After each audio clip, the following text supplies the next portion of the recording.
Holy man, that's loud. Good evening, folks. It is Tackle Tuesday, and I want to thank you all for joining me. A couple of different setups here. But first off, I want to thank these folks, Lucky Bug Brewers, makers of the F-Bomb. And yeah, so tonight's show, we have special guests for you lined up. I don't know if anybody caught who it was or guess who it was, but if anybody knows who it was, by all means, let me know in the comment section before my guest comes on. So I'm going to check my other phone here, see if I can do this simultaneously. Probably not, but I'll check my audience because I know my buddy Scott is supposed to be supposed to be coming on tonight immediately. So I'm gonna check right here. Guests? Anybody? No, not yet. Invite guests. Oh yeah, copy the clipboard. Okay. Hang on, I'll be right back, folks. Give me a second. Keep forgetting to do this. I'm coming to you, Scott. Where are you, buddy? Scott.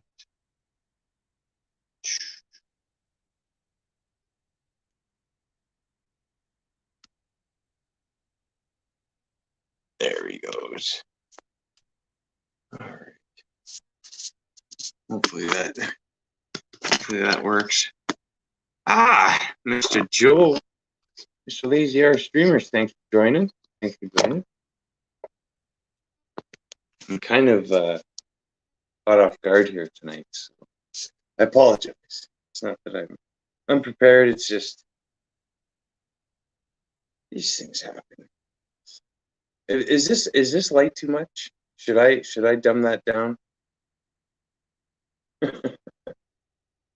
Anyways, it's 8 o'clock. Like I said, brought to you by the F-Bomb. So if it comes out of my mouth, I do apologize. However, I've rated this as a PG podcast. So that being said, thank you.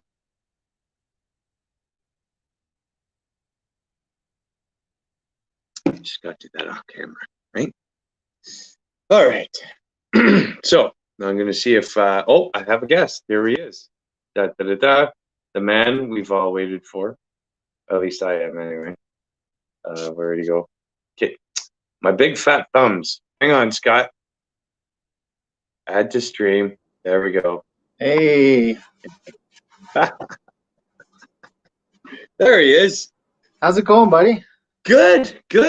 Long time no see for sure, eh? No kidding. This year has just been the proverbial kick in the nuts for a lot of us show goers. I guess it was Andy's show, and that was it for a lot of us. And I didn't even get out to that. How was your preseason? And first of all, thank you for coming on the Ben McQuinney Outdoor Experience, Scott. It's always nice to rub shoulders with you. You're one of the guys in my corner, and I appreciate for that. Anybody watching, Scott is a Rapala Prostaff. And Scott, go ahead, take it away, buddy. I want to hear about it. How's your year been? It's not been too bad. I mean, it sucks that, we haven't been able to see as many friends and family as we would like to, but I think people have been spending a lot more time in the outdoors, which is a good thing. Tackle sales have been up, and it's been, whether you're looking for a mountain bike or a snowboard or whatever it is, they've been hard to come by because it's kind of forced people to get out there, which is a good thing. I guess that's maybe a bit of a silver lining, but it's kind of an oxymoron at the same time, though. What's that? It's kind of an oxymoron at the same time, though. For sure. Because they're trying to keep us inside and away from each other. Yeah, I know. I really struggled with when they shut down the boat launches when it first started out here in BC, and kind of when the whole thing first started up. Most of it was down in the Lower Mainland around Vancouver, and so I really struggled with not being able to get to the good boat launches. I mean, we were still able to use some of the gravel ones, which I guess still work. Yeah. I can't complain. I got on the water, but it is what it is. I mean, both government and all of us, everybody's just kind of struggling to sort of find a balance and do what's right to keep everyone safe. So, we'll work through it together, and yeah, we'll get there. Yeah, we'll get there. We'll stay in the outdoors. They're not going to take it away from us. That's right. There's too Yeah, many of us. they ain't gonna take it away from me. I can tell you that. Yeah, me neither. From my cold dead hand. That's right. Yeah. So we wanted to talk a little bit about bass, and a lot of folk are under the idea that you can only catch bass between, say, Alberta and Quebec, maybe a little bit like sea bass out in the East Coast, but there is interior bass in BC, isn't there? There is. I mean, that was kind of one of the reasons I moved to the Okanagan was there was still a little bit of a bass scene here. I mean, it's not quite what I'm used to back in Ontario, and I definitely miss a lot of guys back there, and I miss the big fields and stuff. But there's some real passionate bass anglers out here, and just a great group of guys. And we've got some big fish, man. I mean, I had always kind of heard about them, and I'm still waiting for my true giant. I mean, but like, the number of 4s, 5s, and 6-pounders that you catch out here is unreal. I mean, people are catching 9-pound smallmouth. I mean, there's bags over 30 pounds. There's and Wow. giant largemouth too. The largemouth are a little more few and far between. But then also out on the island, Vancouver Island, those guys have some incredible fisheries out there, and that's something I'm still yet to explore.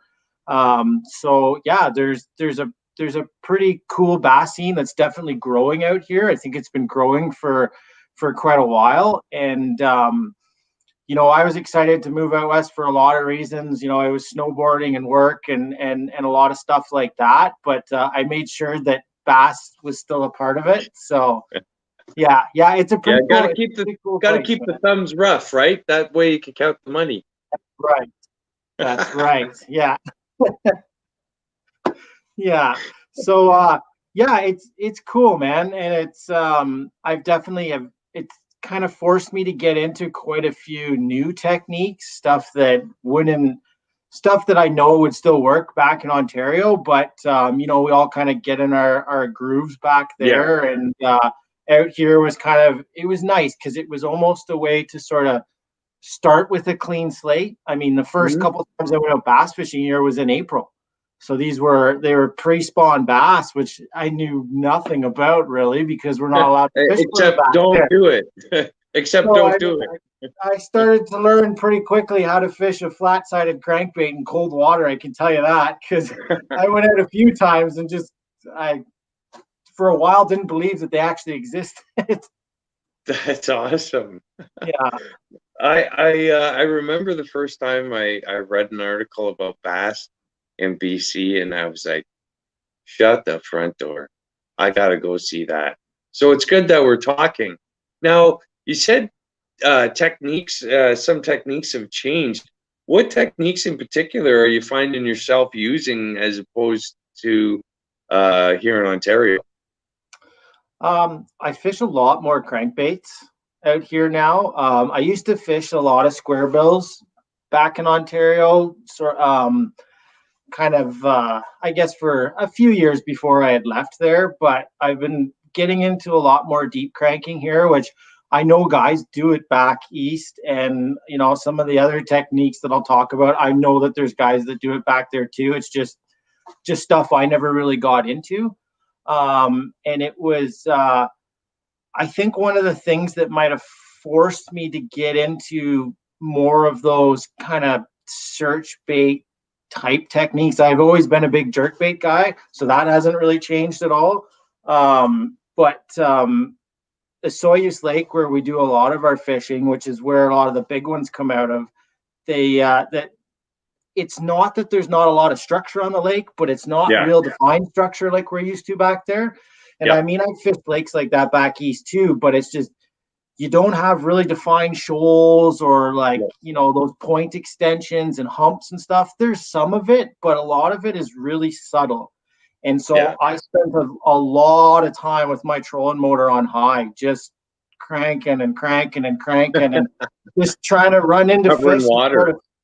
Just figuring out what they're keyed into. And I mean, the one thing that did really help me is back east fishing on fishing Lake Ontario and Simcoe and stuff like that, is all the dragging that we would do, which is by no means my favorite way to catch fish, but it's something that I'm good at, and it's productive. And it's really paid off out here, because I mean, even sometimes trying to graph and find rock is hard, because there's just not a lot of it, and I find I find a lot more of it dragging a football head or a Carolina rig than I really do driving around graphing. And so, there's definitely techniques that have kind of been transferable, but it's also sort of pushed me to try some new stuff too. So, I don't know. It's a funny lake. I still don't feel like I understand it that well. I feel like in October I understand it, but in the spring and then summer's okay, but I understand it 1 week and then the next week I don't. So well, fish have their own personality too, right? So. They sure do. Yeah. Yeah. So speaking of structure, these you said something about a square bill. Do you think that was a fad back here? Like, I remember when this square bill came out and everybody in the scene was running square bill. You wanted a bass in your boat, you ran a square bill. Is there any real, or was it a lot more hype than it was worth? I don't know. Sometimes I feel like we were just really late to the game on a lot of stuff. I mean, we learned so much from those guys down below the border, right? And some of it, things like a square bill and even a Carolina rig. I mean, stuff that's been around forever. And we grew up watching guys throw those baits, and then finally, and I think there's always been guys that still do that stuff here, but it does start to kind of catch on, and square bill, or everyone's dragging a Carolina rig now down in the St. Lawrence and all that stuff. And there was always guys that did that, but I think it's just, a couple big tournament wins, or just, how it is, right? I mean, it's there's a lot of bass anglers. It's a big scene in Ontario, but at the same time, it's very small, and it doesn't take long to find out, through the what's working and what's not. Yeah. So well, you mentioned the Carolina rig, and like, I love my soft plastic, and I grew up north, and crankbaits, that was the way to fish up there. You tied on a crankbait or a jerkbait, and you went to town and hit a log, hit a rock, and boom, pulled out a smallie, no problem, or a pike. Usually, whenever you're looking for bass, whenever you throw an expensive lure. Yeah. So, but back to what we were saying is, you have to be versatile in the baits that you choose. And the Carolina rig was one of those baits that I learned early on, because I was a big fan of watching them fishermen and reading the magazine, and they'd have all the illustrations of how to rig it. So Carolina rigger, I throw that all the time. I love that one. That one is a classic, and that works for a lot of different kinds of structure too, especially those subtle structures. For sure. Yeah, and I mean, it's caught me a lot of big smallmouth, man, and small baits too. And I think I fished it a little different than a lot of people. I throw a lot more kind of finesse Carolina rigs as opposed to the big heavy ones. I mean, if I'm fishing in some thicker weeds, I'll throw it on like 17 pound, 15 pound and have like big bulkier baits. But a lot of the time when I'm dragging and covering water, it's maybe 12-pound fluoro as a main line and then like an 8-pound leader. And I'm just running little swim baits and stuff like that.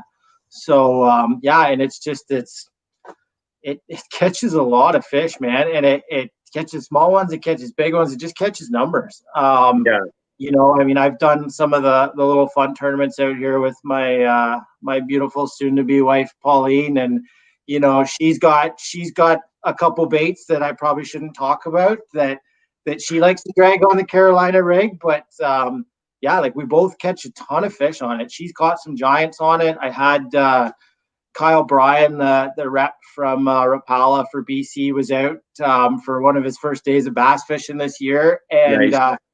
He caught, I think, 2 or 3 personal bests in the one day. I think he had caught a 3.5 or something, which was his biggest smallmouth. Then he ended up getting one over 5 too, and and it's funny, like I learned to throw that during it might have been my first bass tournament ever. And I was on Lake Simcoe for a Pro-Am, and I got paired up with Mike DeForge. Okay. Like, what better smallmouth angler could you get paired up with, right? And thank you. He handed me same thing, that finesse style Carolina rig, and he's like, "You're gonna drag this all day, and you'll probably outfish me." And he threw a jerkbait. He threw a jerkbait off the front of the boat. I dragged that, and it caught smallmouth all day long. Yeah, all day long. I have a viewer here, Tubby Guy Outdoors from YouTube. Thank you very much for joining. He wants to know what a Carolina rig is. So, do you have one handy? Can you whip one up? There's probably one rigged up in here. There you go.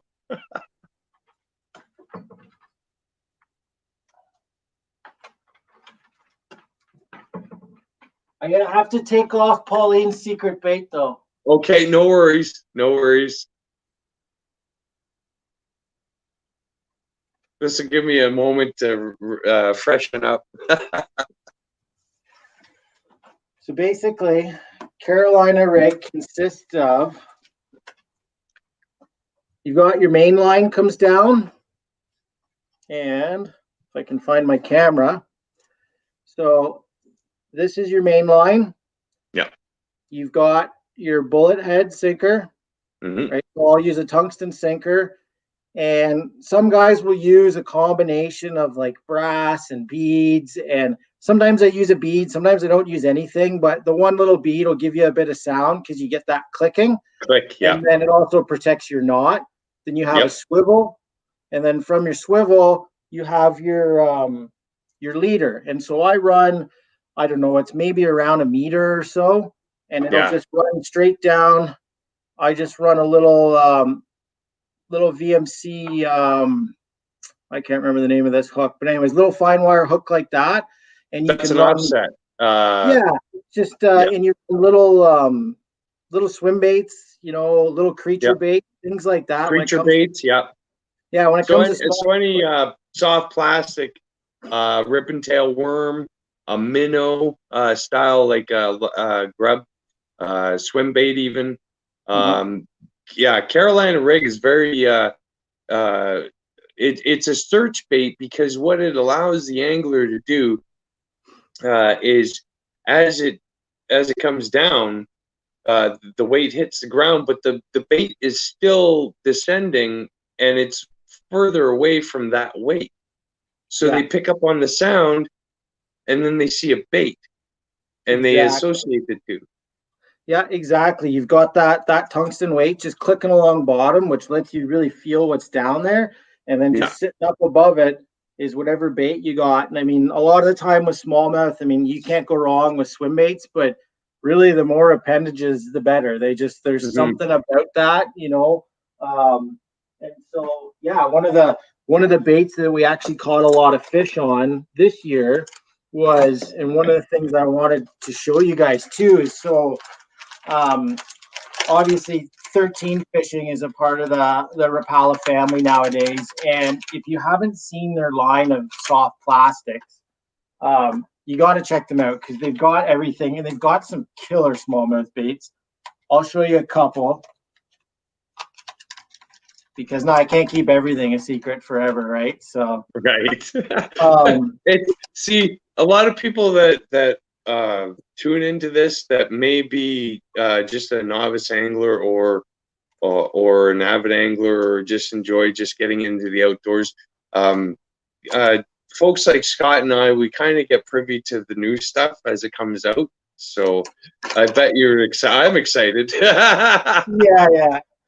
Yeah, totally. And so this is one of the swim baits from 13, and it's actually called My Name is Jeff. So funny name, but that's my brother's name. Oh, there you go. Yeah, those guys got a great attitude and a great look on everything. I mean, just their branding, and they're a fun group of people, and you can tell. Just go check out all the bait names, right? But okay. They've got, so anyways, this is My Name is Jeff. It's just a small little swim bait. Yep. Makes for a great Carolina rig bait, and also they use a type of floating plastic. So a lot of their baits, like, so for example, the swim bait, it's going to ride a little bit higher, but then their creature baits, when they land down, you're going to get the tentacles and things are going to stand up nicely from them. So yeah, it's kind of cool. It's something unique. And then when it comes to dragging for smallmouth too, I used to drag a bit of football heads back east, but that's definitely something that I picked up on from the guys out here. I know guys drag a lot of football heads, and they catch a lot of fish. And this here is, I believe it's called a joystick. And so you can see it's fairly big bait. Yeah. But dragging something like this on a football head is killer. And there's bait kind of similar to this that I used to drag back on Simcoe. And don't be afraid to throw a big bait, a big piece of plastic, especially in the fall once you get into that October period. So yeah, that's cool. It's so in Okanagan Valley now, that's clear water that you fish in, right? Like in that lake that you're on.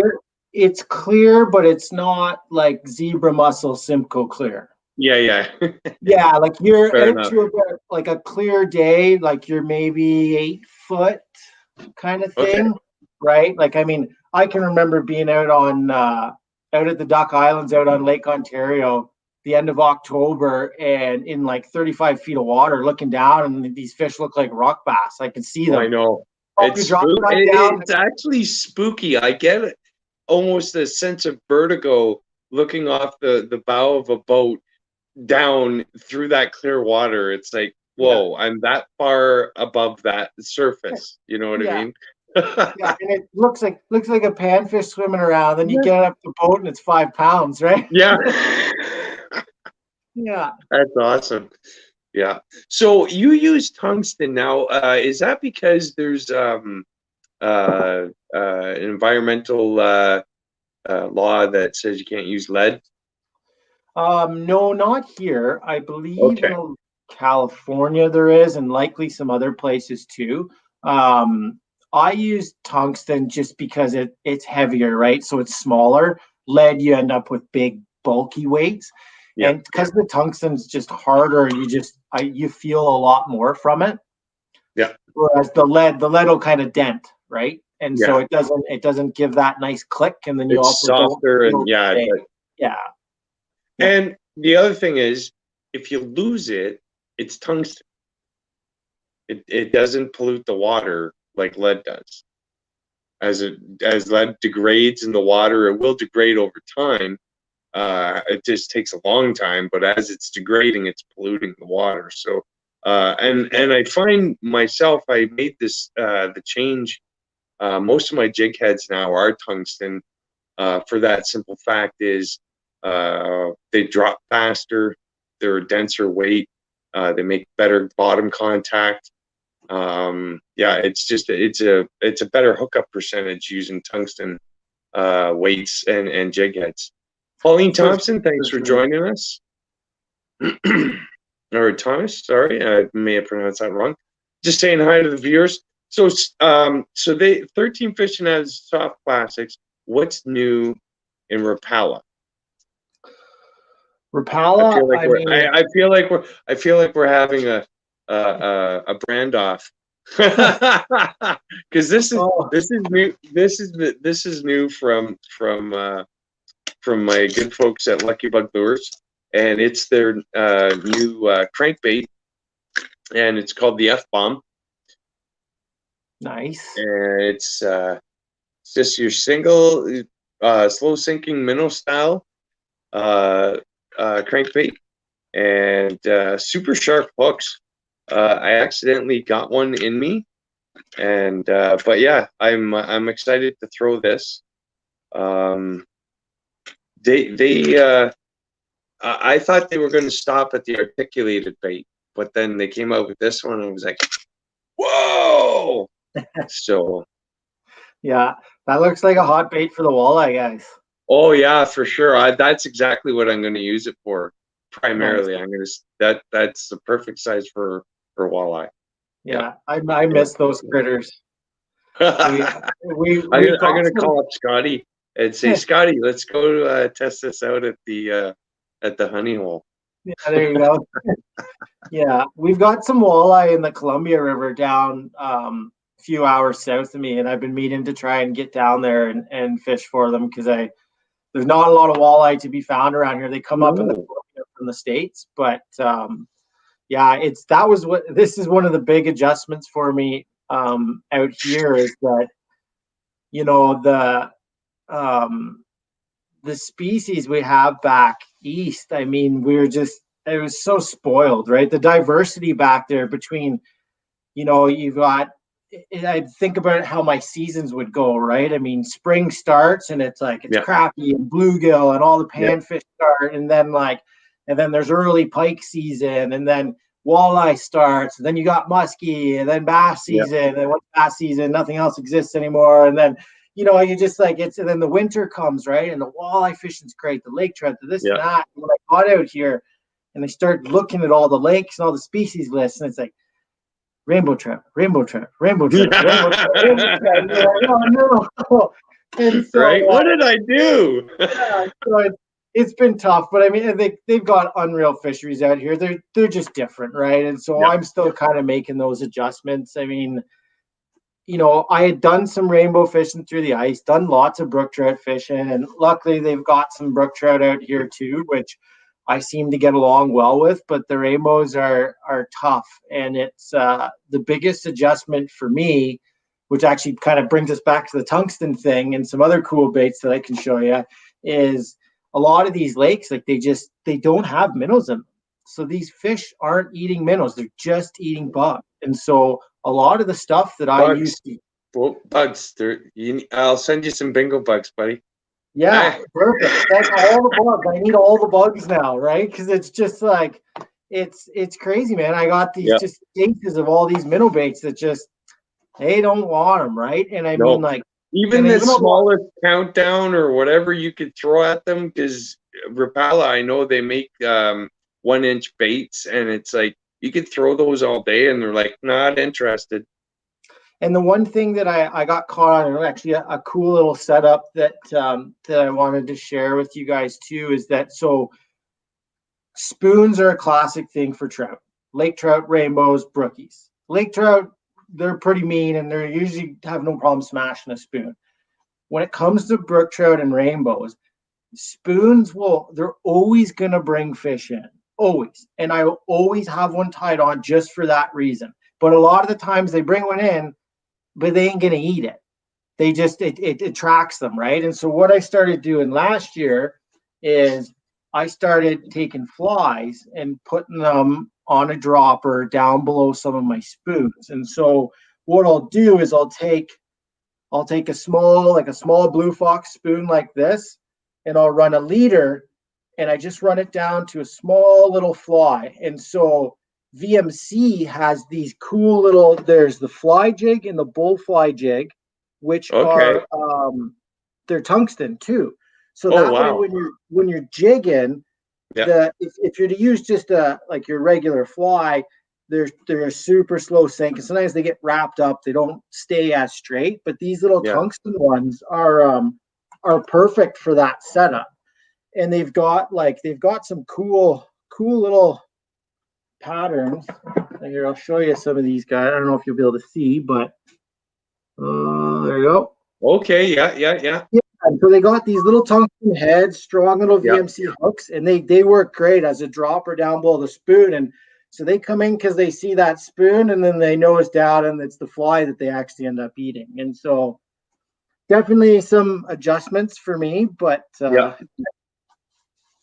it's about like how I started this whole podcast off. It's about versatility, right? For sure. You got to be a versatile angler. You got to be able to think like a fish at all times, no matter how weird it gets. Yeah, that's right.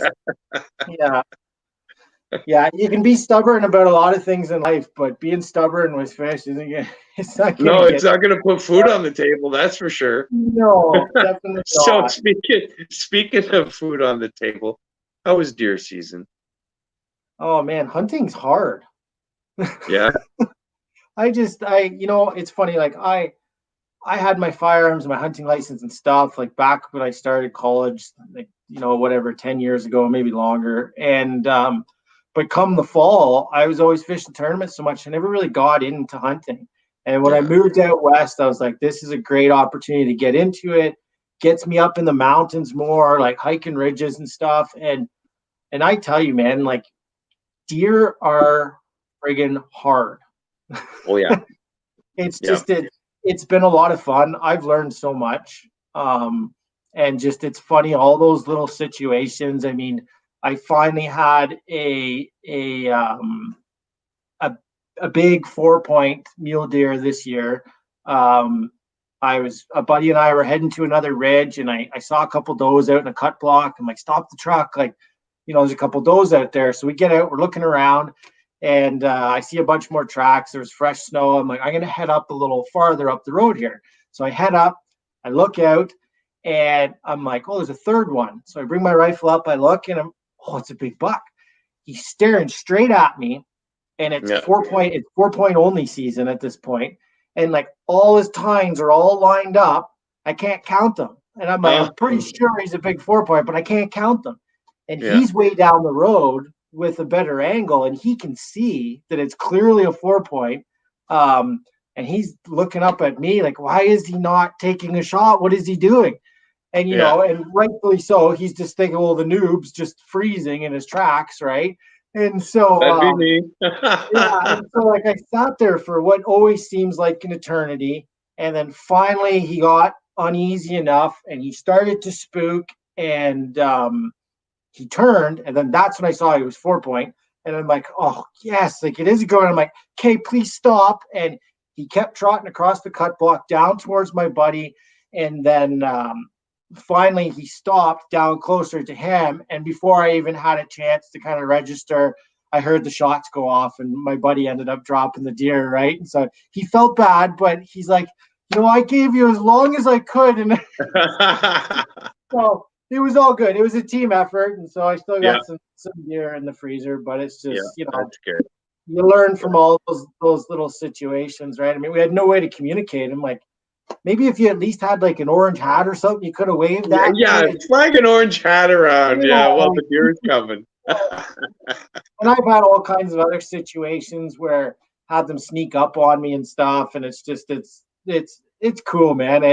Fishing it's something that seems to come pretty quick, even with new species, because I've done it for so long. But wildlife is just a whole different ball game. I mean, so many more variables that are out of your control, right? I mean, it's not like we get to sit on top of deer with a flasher or something, So it's I mean, kudos to all the awesome hunters out there, because it's a tough game. It really is. Now, do you guys trek in, or do you deer stand or blind, or how do you guys work it for your hunt out there? Most of the stuff I do is walking ridges. I enjoy that the most. There's a lot of guys that'll set up in blinds and cut blocks and stuff, which it works, but I don't know. I hate the pursuit in one place for so long. Yeah, and it's being on foot like that, trying to get on top of them, it's hard. And it's also, you see some of those hunts in Montana and some of that stuff, and it's similar terrain, but I feel like their stuff's a little more open, so like we got a lot of trees and a lot of cover here. So it's not like you can always just see ridge to ridge, right? You really gotta stalk through that stuff. And so it's tough, but I guess that's kind of why I like it too. So do you have any plans for pursuing any other animals out there other than deer? Because we know you can't get one of those. Yeah, actually, my brother and I just went out to try and find some rabbits the other day, but the area I had picked out was pretty deep with snow, so it gets kind of hard to flush rabbits when the snow's up over your knees. So again, it's all so new to me. I mean, I'm sure the guys that are have been hunting for years are probably shaking their head at me trying to flush rabbits in snow that deep, but I don't know, maybe there's better ways to do it. But yeah, it's just I'm very fresh to the learning curve for hunting. So I can't remember the book I read. It was oh man, it was a beautiful little story, but it was for catching partridge. And what he would do is he would soak raisins in brandy, and he'd have a string, like just a thread, heavy duty thread that you'd probably stitch jeans up with, right? Yeah. And he'd tie a little knot and then thread a raisin on, and then tie another knot and thread another raisin on, tie another knot, thread another raisin on, and then he would stake these by trees when the snow would fall, and the partridge would come out and get these raisins and basically get drunk off the raisins, and he never had to fire a shot. I know throughout the whole book, I never heard the person fire one shot. He just bagged up a bunch of drunk partridge. So I don't know if that works. But try it. Okay. I don't know. They call it fiction, but hey, why would somebody write something like that if it didn't work? Oh, that's funny.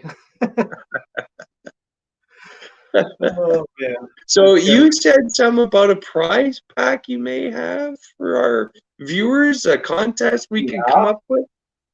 Yeah. I can definitely put together a prize pack. I'm thinking a little bit of VMC stuff, some new 13 baits, see whatever else I can maybe pull off the wall behind me over there. And yeah, now we got to make it interesting, though. Yeah. I don't know. Any thoughts? We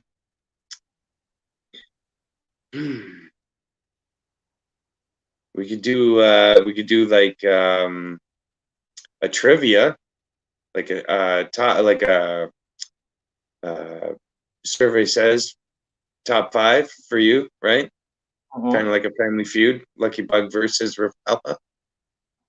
Top 5 answers on the board, right? Yeah, the person that gets both top 5 answers is going to win the prize pack. So my top 5, excuse me, my top 5 answers versus your top 5 answers.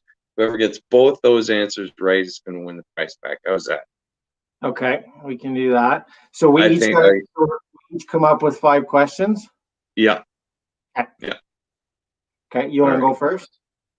No, I think we'll build this after the show, and then I'll post it. Oh, after. Okay. So yeah, I want this to be worth it, because there's some goodies coming out from my guest here, so I want people to earn it.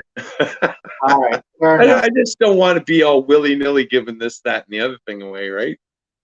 I already have a giant prize box for whoever doesn't enter these contests. Like there's stuff going in it. There's a hat in there now. There's a Sticks and Stones buff in there now. Yeah. So if people don't participate in this contest, guess what? That goes in the box. I just noticed after 12 episodes, I'll draw a name, and one person's going to win all of it. So all of hopefully somebody enters this contest, because I wouldn't want, man, that's a lot. That's going to be a lot of gear. it. For sure. I just noticed that the chat thing here, and Okay. I was trying to determine if my fiance was chirping me on there or what, but it looks like her and Tubby Guy Outdoors have been chatting. So Yeah, yeah, that's good. No, Wyatt's actually he's my smallmouth mentor. Back oh, in the day, nice. we went to high school together, and Sophie, I love you. But it was the orange Rapala, floating Rapala that he turned me onto Elliott Lake for catching smallmouth bass. And you Yeah, know what? I don't care what anybody says. I could throw that in that lake today and still catch a bass like nice. that. Yeah. It just works. So I've been telling people that color counts in the water. Is that true? That color counts in the water. Yeah. How much, what would you say, color, how much does color count in the water?